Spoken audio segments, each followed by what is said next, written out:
PSC പരീക്ഷയ്ക്ക് ചോദിച്ച ചോദ്യങ്ങൾ. സർക്കാർ ആശുപത്രികളുടെ അടിസ്ഥാന സൗകര്യം മെച്ചപ്പെടുത്തി അവയെ ജനസൗഹൃദമാക്കുന്ന നവകേരള ദൗത്യത്തിൻ്റെ ഭാഗമായ പദ്ധതി ഏത്? ആർദ്രം. പകർച്ചവ്യാധി തടയുന്നതിനും നിയന്ത്രിക്കുന്നതിനും കേരള സർക്കാർ നടപ്പിലാക്കുന്ന പദ്ധതി ആരോഗ്യ ജാഗ്രത. അംഗപരിമിതർക്ക് അടിയന്തര ഘട്ടങ്ങളിൽ സഹായം നൽകുന്ന സാമൂഹ്യനീതി വകുപ്പിൻ്റെ പദ്ധതി പരിരക്ഷ. കുട്ടികളിലെ പ്രമേഹ രോഗം തടയാനുള്ള കേരള സാമൂഹ്യ സുരക്ഷാ വകുപ്പിൻ്റെ പദ്ധതി മിഠായി. മാനസികാരോഗ്യ കേന്ദ്രങ്ങളിൽ നിന്ന് സുഖം പ്രാപിച്ചവർക്കായുള്ള കേരള സർക്കാരിൻ്റെ പുനരധിവാസ പദ്ധതി സ്നേഹക്കൂട്. യാത്രക്കിടയിൽ അപകടത്തിൽപ്പെടുന്നവർക്കും മറ്റ് ദേഹാസ്വാസ്ഥ്യങ്ങൾ ഉണ്ടാകുന്നവർക്കും പ്രഥമ ശുശ്രൂഷ നൽകി വൈദ്യസഹായം നൽകുന്ന കേരള സർക്കാർ പദ്ധതി വഴികാട്ടി.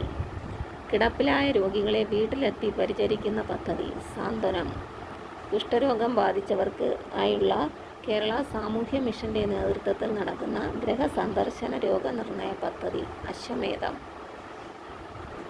രാത്രികാലങ്ങളിലും രോഗീ പരിചരണം ആവശ്യമുള്ളവർക്ക് അവരുടെ അരികിലെത്തി രോഗശുശ്രൂഷ നൽകുന്ന പദ്ധതി പാതിരാവിലും പരിരക്ഷ. മത്സ്യഫെഡ് KSFുമായി ചേർന്ന് കേരളത്തിലെ മത്സ്യത്തൊഴിലാളികളുടെ കുട്ടികൾക്കായി ആരംഭിച്ച ഓൺലൈൻ പഠന പദ്ധതി പ്രതിഭാതീരം. സ്ത്രീകൾക്കും കുട്ടികൾക്കുമായി കേരള സാമൂഹ്യ നീതി വകുപ്പ് ആരംഭിച്ച രാത്രികാല അഭയകേന്ദ്രം പദ്ധതി എൻ്റെ കൂട്. രാത്രികാലങ്ങളിൽ ഒറ്റപ്പെട്ടു പോകുന്ന സ്ത്രീകൾക്കും മുതിർന്ന പൗരർക്കുമായി കേരള പോലീസ് ആരംഭിച്ച പദ്ധതി നിഴൽ. വായുവിൻ്റെ കൂടെ പകരുന്ന രോഗങ്ങൾ തടയാനായി കേരള ആരോഗ്യ വകുപ്പ് ആരംഭിച്ച പദ്ധതി തൂവാല വിപ്ലവം. ഹോമിയോപ്പതി വകുപ്പിൻ്റെ ആഭിമുഖ്യത്തിൽ ആരംഭിച്ച സ്ത്രീകളുടെ മാനസിക ആരോഗ്യ സാമൂഹ്യ ശാക്തീകരണ പദ്ധതി സീതാലയം.